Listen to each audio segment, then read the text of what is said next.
Welcome back, everybody. So today I'm going to clean up the Leopard.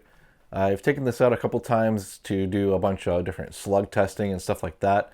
And I know that the barrel is filthy because I haven't cleaned it in a long time. And I'm worried that it's starting to affect the accuracy and stuff. So I want to get this cleaned up. I should have done it a little while ago, but I was just excited to get it out and do some shooting and stuff like that. So I had been doing a lot of steel target shooting and stuff like that, so it wasn't like anything super precision based, and so, you know, it was fine. It didn't really affect anything there, but I want to do some more slug testing in the next couple videos, some different weights and stuff like that, and I just want to make sure that this thing can perform the best that it can do. So I'm gonna bust out the cleaning kit and start cleaning this up. As far as cleaning the Leopard goes, it's going to be really easy because this has kind of like the DRS system, because it has the DRS barrel in it essentially. So you just have the transfer port in the back. Just make sure you don't, get anything inside of there when you feed the line through.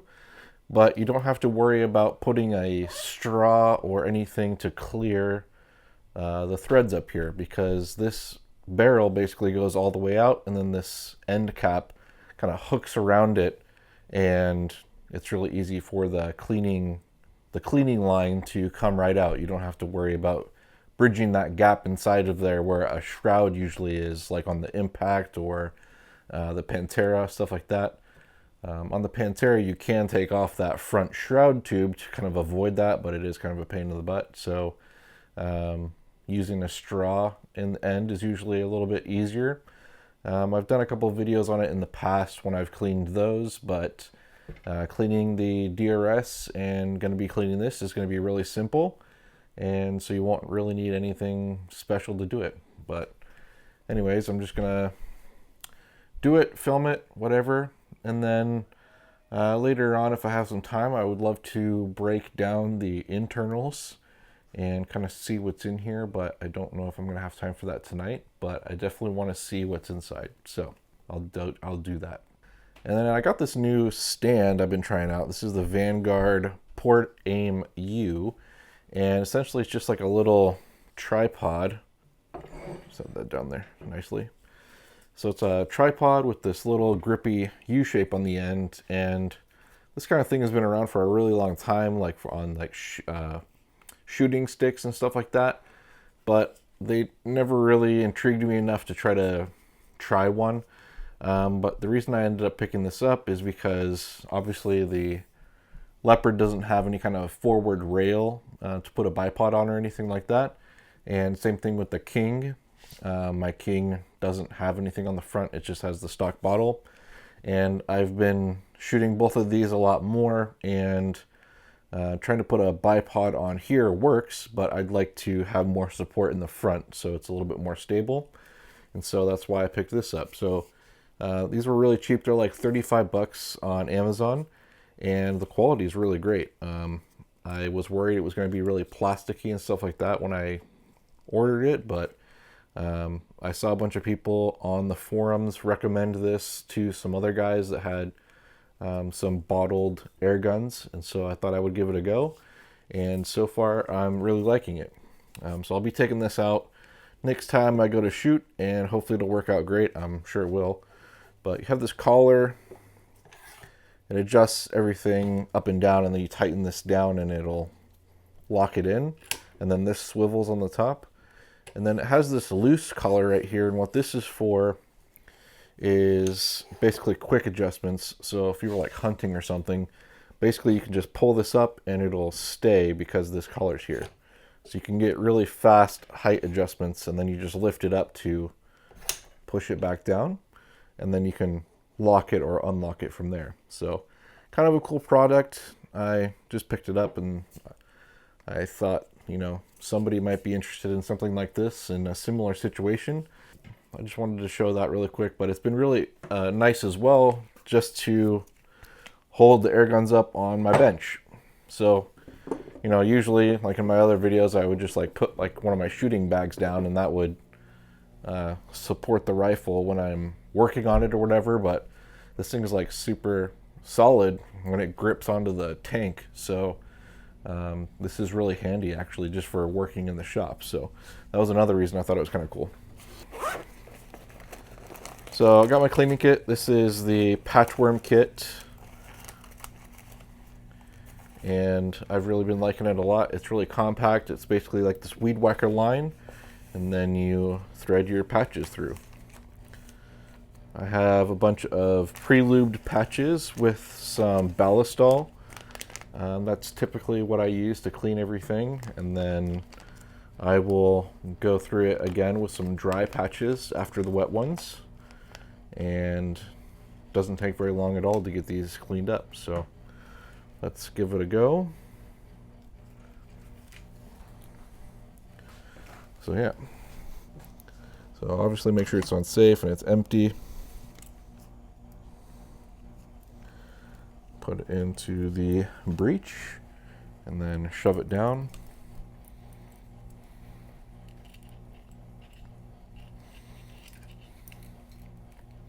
And so this is what I was talking about on with the DRS style.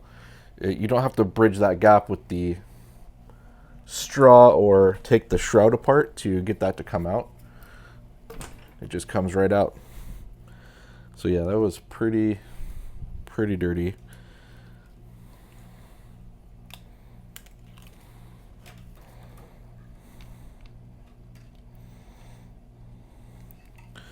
So I have been trying a new thing where I've been cleaning or washing and lubricating the slugs before I shoot them to see if that kind of has any kind of effect. To be honest, so far I haven't really seen any differences, but you never know. It doesn't hurt to have it to be more clean. I'm sure if I, needed to clean them a lot, I would maybe see a difference, but,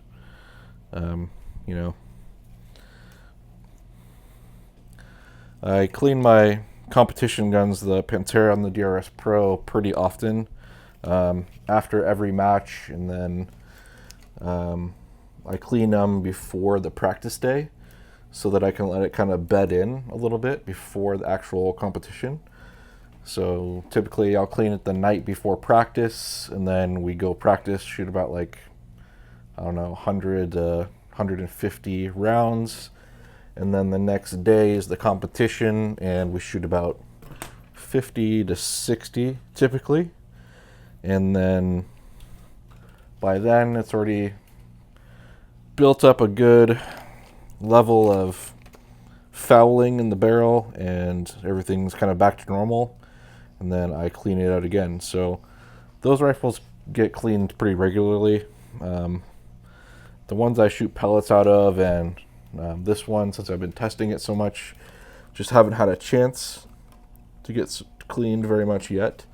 But I'll end up cleaning this one pretty often because I have a lot of plans for this platform.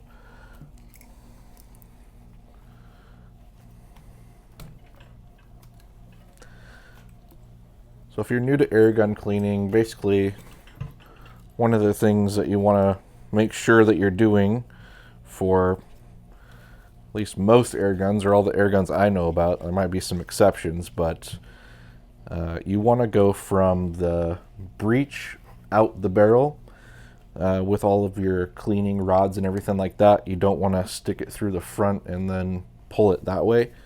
And the reason is because you don't want to bring all of the debris back down the barrel and then end up in the transfer port.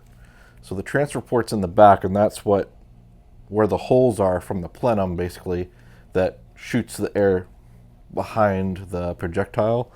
And those holes go down to where the valve is. And so you don't want to get a bunch of contaminants in there and gum up everything. So that's why you want to go from this side forward, so that you don't get anything stuck in there. So probably just a couple more swipes and this thing will be ready to go. And then after I finish this up, I would love to tear down the back of this, at least to see what the pin probe and the hammer and hammer spring look like. I'm really interested in trying to see what a heavier hammer and a pin probe would do for the power output of this platform, and then essentially start finding where the limits of this plenum size are. Right now, the size hasn't been an issue, but I know eventually there will be a point where I'm not able to push any more power out of it because you're limited to how much air is stored in the back here. So I don't think I'll probably ever push this that hard though, to be honest, but I would love to squeak out just a little bit more velocity for like some, if I could get some like 36, 35 grains somewhere in there to shoot like 1,020 feet per second, that would be awesome. If not, that's fine. I can shoot the 33s and 34s right at about 1,000, and that's great. Some of the shapes that I've been making on the press do like to go a little bit faster. So the hollow point dish-based slugs, kind of like the H&N Precisions and things like that, that shape. When I press those slugs do like to be a little bit faster. But they also do shoot pretty well at about that 1,000 foot per second mark. So my Pantera especially, I don't have to push it that fast for some reason, and they're pretty accurate.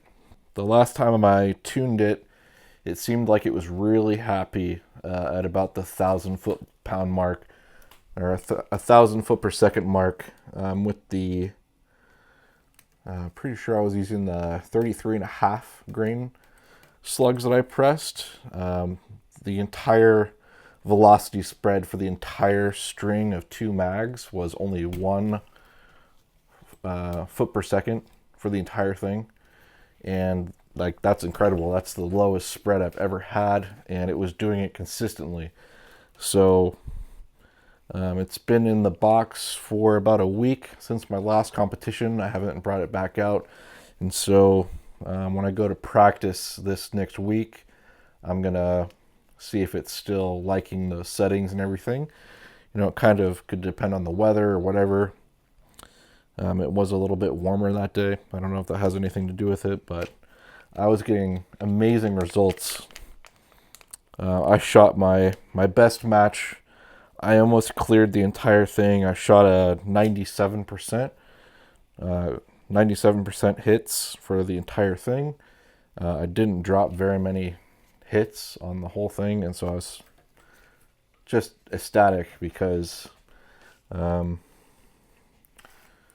there 2 matches ago I'd shot my worst match and that was mainly just a culmination of things, but essentially the weather had changed a lot, and since I had done my tuning and I had pressed a new batch of slugs that I really didn't have good data on, and yeah, it was just not a great situation. But I shot my worst match and then turned around and then shot my best match. So just prepared a little bit more and, you know, did really well. So it's about to be the start of the new season in NRL 22 in May. This will be the first match of the season. I was able to finish last season in 9th place overall in the Airgun class, and so I was really excited about that because it was a really rocky start at the start of the season when I was competing with the impact and shooting pellets, because I kind of went into it blind, not knowing really what I was doing to begin with, and pretty new to air guns really at that point, and it was terrible. I think I was hitting 25%, maybe 30% on a good match, and I did that for like 4 matches. It did get my foot in the door. I got a lot of really awesome information and things to do for my next matches. And then by the time I got the Pantera, that's when things started to pick up. I was able to make those longer hits and stuff like that finally. And so I started to do a lot better. And then, you know, match after match, I had been practicing a lot in my own time, and it really paid off. I saw improvements almost every match. There was still times when I made obvious mistakes, because that's one reason I like to film myself shooting the matches, because then I can rewatch it back and see all the dumb things that I had did, even though I had practiced it maybe the day before or whatever, and then still did something completely different when I actually went to go shoot the stage. And so that's why I like to film myself. That's why I started filming myself, and then I just kind of started posting them here on YouTube and everything. And since there isn't a lot of airgun content to begin with, I figured I would just start sharing that with everybody, and even if it sucked, you know, at least maybe somebody could learn something, or at least learn what not to do. And so that is basically my airgun journey and my journey in NRL 22 and how I started trying to do YouTube. I'm not a pro by any means, for sure. I'm a mediocre YouTuber for sure. I'm not a great presenter, I would say. And I'm a mediocre competitor. All right, so I got the Leopard's barrel cleaned up, and so now I'm going to probably start disassembling the back a little bit. Gonna have to degas it, and I really want to see what the pin probe looks like. So there isn't a whole lot of information out there on the Leopard especially, so I'm kind of going in blind, and so hopefully I don't mess anything up. So let's do that next.